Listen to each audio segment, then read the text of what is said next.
একবার অন্তত বাড়িতে বানিয়ে বাচ্চা থেকে বড় সবাই প্রিয় এই পিঠাটা খেতে। নমস্কার বন্ধুরা, আজও একটা পিঠা রেসিপি নিয়ে চলে এসেছি। আজকে পিঠাটা করছি চুষি পিঠা। আর এই চুষিটা কিন্তু একদম অন্যরকম, খেয়ে দেখবে ভীষণ সুন্দর। আর তাহলে চলো বন্ধুরা রেসিপিটা বানাতে শুরু করে দিই। এই যে হাফ বাটি সুজি নিয়েছি, এই সুজিটা দিয়েই কিন্তু আজকের পিঠাটা করব। এবার তাহলে বন্ধুরা সুজিটাকে ভেজে নেব। সুজির যে একটা কাঁচা গন্ধ থাকে সেটা আমি কাটিয়ে নিয়েছে, হালকা একটা গন্ধ চলে গেছে। আর আমি অল্প অল্প জল দিয়ে একটা ডো তৈরি করে নেব।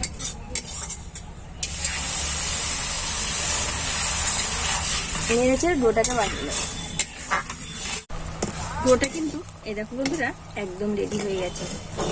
এবার এটাকে তুলে নিচ্ছি। এই দেখো, তুলে একটু ঠান্ডা করে নেব।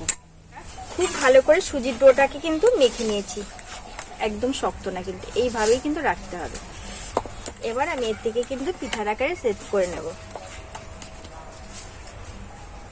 এই যে এইটুখানি ডো থেকে কেটে নিয়েছি, আর এটাকে এবার হাতের মধ্যে নিয়ে গোল করে নেব, নিয়ে এটাকে এইভাবে করে নেব।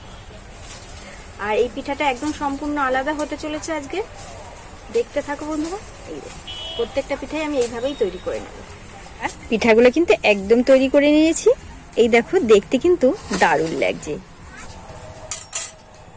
বন্ধুরা। এদিকে কড়াইটা আমি আবারও উনুনে বসিয়ে দিয়েছি, গরম হয়ে গেছে। আর ভাজার জন্য একটু সাদা তেল দিয়ে দেবো। দিয়ে এবার একে একে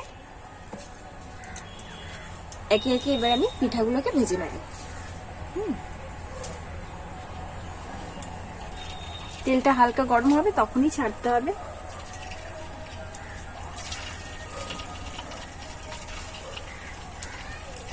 এই দেখো বন্ধুরা কত সুন্দর, এরকম একটু হালকা হালকাই হবে কালারটা, কিন্তু একদম এইভাবে করে আমি ভেজে তুলে নেব।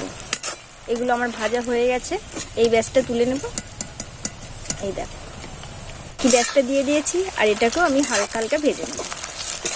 এইদিকে কিন্তু পিঠাগুলো সব আমার ভাজা হয়ে গেছে।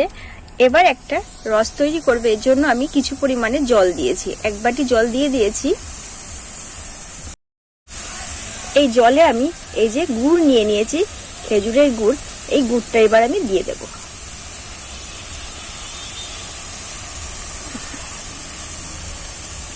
আর এই পিঠাটা খেতে কিন্তু এত পরিমাণে সুন্দর লাগে না, ভীষণ ভালো লাগে। একবার বাড়িতে বন্ধুরা এইভাবে বানিয়ে খাবে। রসটাকে এবার আমি একটু 2 মিনিট জাল করে নেব। রসটা এই যে টকবক করে ফুটছে, এবার আমি এই রসে পিঠাগুলো দিয়ে দেব। আর দিয়ে হালকা একটু নেড়ে চেড়ে নেব। পিঠাটা একদম রেডি হয়ে গেছে। এবার আমি পিঠাটাকে নামিয়ে নেব, একদম তৈরি হয়ে গেছে। আর এই চুষি পিঠাটা কিন্তু বন্ধুরা, এই চুষি পিঠা একদম অন্য পিঠার থেকে একদম ভিন্ন স্বাদের, খেতে কিন্তু দারুণ লাগে।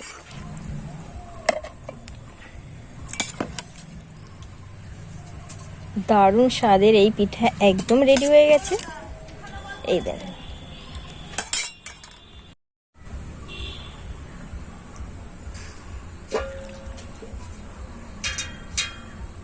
খুব সুন্দর, ভীষণ সুন্দর। আর ভীষণ সুন্দর, এত সুন্দর সুগন্ধ আর এত সুন্দর খেতে লাগে।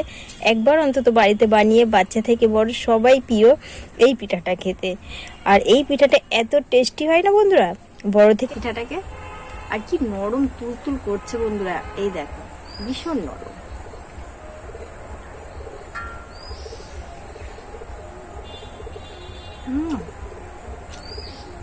ভেতরে গুড়ের রসটা ঢুকেছে, এত সুন্দর লাগছে না বন্ধুরা, ভীষণ ভালো লাগছে।